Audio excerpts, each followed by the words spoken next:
So we always talk about how you can land your client.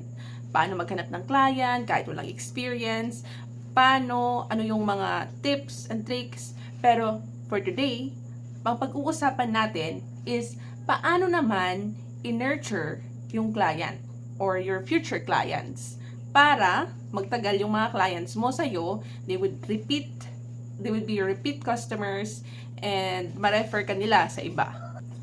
Assalamualaikum, it's your Ate Nerjessa, and today, may napaka-interesting topic tayo ngayon. So we always talk about how you can land your client.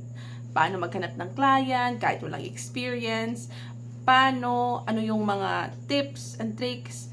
Pero for today, ang pag-uusapan natin is paano naman i-nurture yung client or your future clients para magtagal yung mga clients mo sa'yo, they would be your repeat customers and ma-refer ka nila sa iba. Kung ready ka na, just keep on watching because I would spill one of the things that helped me nurture and help me get repeat clients. Sa tingin mo is helpful yung video na to, don't forget to subscribe, hit the notification bell para ma-notify ka on my next video, and comment nyo kung may mga questions kayo na gusto nating masagot.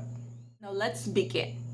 Ano ba yung pinakauna nating gagawin para yung client is magtagal sa atin? Tip number 1, deliver excellent customer service. So kung sa pag-outreach mo is nagustuhan ni client, hanggang sa nag-client call kayo, make sure na pag nag-start na kayo, consistent pa rin yung pagko-communicate nyo sa kanila. Okay? Make them part of the process. Kasi yung nangyayari, especially sa mga baguhan, is medyo naaalang sila, nahihiya sila na mag-update kay client. But you know what? Ito yung pinakagusto ng mga clients. Yung you are very proactive about what you do. Yung ini-inform nyo sila kung ano na yung progress, kung may mga questions kayo. Hindi necessarily na every minute is ganun yung gagawin nyo.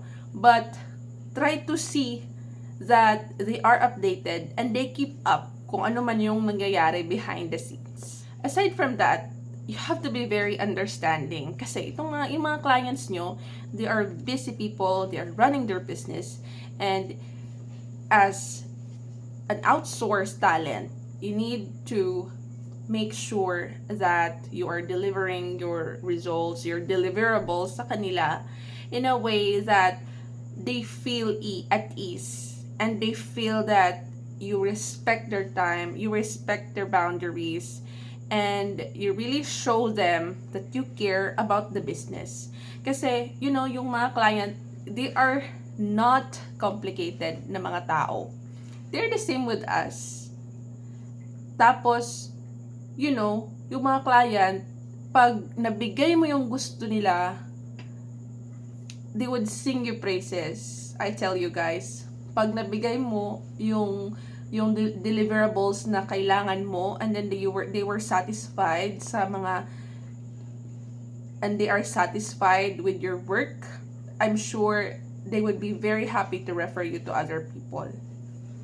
A happy customer is a loyal customer. Number 2, offer value and expertise. Normally, yung nangyayari sa ating 9 to 5 jobs, magla-login lang tayo. After mag-login, kunwari, bibisi-bisihan sa computer, pagkatapos log out, away. Same routine every day. But this time, as a freelancer, yung gagawin nyo is you need to offer your expertise. Ano ba sa tingin nyo yung kailangang i-improve? Kung sa tingin nyo ito yung idea na mas maganda, i-share nyo sa mga clients nyo, i-share nyo sa prospect nyo. Kasi when they see that you are very proactive, kung nakikita nila na you are a very concerned person and you have the initiative para mag-isip kung ano yung maganda o makakabuti sa business nila, then they would likely to continue working with you. It's a very basic equation, right? This will not only establish you as a trusted advisor, but also demonstrate your commitment for them to succeed. Number 3, loyalty. Okay? Especially pag halimbawa may bibigay sa'yo si client or magtatrust siya sa iyo about an information, tapos hindi mo alam na may mga competitor siya na nag-reach out sa'yo o mga ganun, tapos i-disclose mo yung mga information na pinagkatiwala niya sa'yo. So, it's a breach of trust. So, yun napaka-importante is kung ano yung ibinigay ni client sa'yo na responsibility is pangatawanan mo. Okay? Huwag mong basta-bastang i-disclose sa ibang tao. Especially if your client is asking you for yung non-disclosure. Kasi napaka-importante para sa kanila yung pagiging trustworthy mo. And next tip is listen and understand the feedback. Bakit?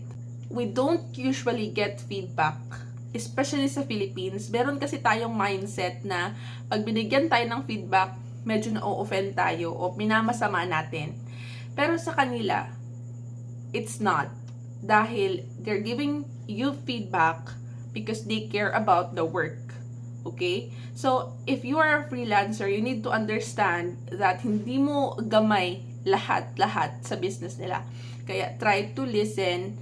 And also, kung sa tingin nyo naman is hindi mag-work out yung suggestion nila, is also i-share mo rin kung ano yung reason mo kung bakit hindi siya magandang idea. I have an experience before sa isang client. Sabi niya is gawing malaki yung text or yung font ng parang ebook siya. Tapos sabi ko, naka-uniform na lahat kasi yung font sa ebook. Then I told him that pag malaki dito na page, yung sa iba naman is maliit, hindi siya maganda tignan. And hindi naman ito siya yung parang carousel kasi it's a book. So it's understandable na yung mga text is hindi masyadong kalakihan. Kaya yun, nagsabi siya na you're right at inaccept niya rin niya na yung idea ko is tama and na-overwhelm lang siya sa instead of nag-overthink lang din siya. So ganun lang. Just be openly communicate, and don't think na tama kayo all the time. Accept the feedback. But also be proactive about it. Bonus tip ko sa inyo. Let's say may mga prospects kayo. Tapos nag-outreach kayo sa kanila, tapos sabi nila na hindi pa nila need. Okay? So, wag niyong masamain. Kasi, itong mga clients na to, possibly that they're just looking for the right time para mag-hire sila ng freelancers. Kaya, yung gawin nyo is try to build trust. Paano? Go to your LinkedIn profile. Check nyo yung mga profiles nila. Check their content. Mag-comment kayo sa content nila. Try to engage and share yung mga post nila. In that way, you are helping them. You are being an ambassador to their content. So, sa ganon, nakikita nila that they are supporting you even without commitment. Okay? And I know, eventually, they would remember because you stay on top of their mind na, oh, ito yung tao na to is parating niya akong sinusuportahan sa aking mga content. Kaya, mariremember ka niya.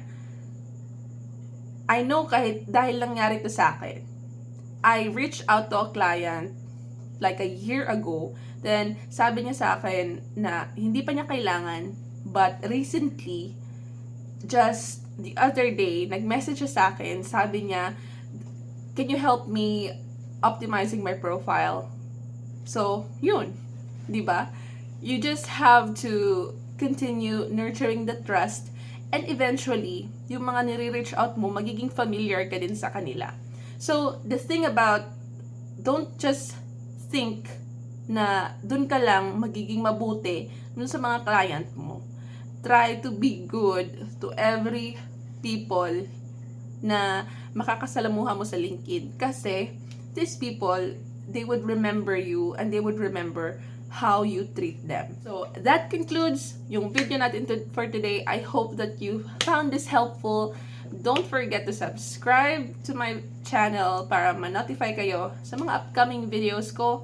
And I'm super excited dahil marami pa kayong aabangan ng mga tips na mga maa-apply nyo para kayo naman yung magka-client.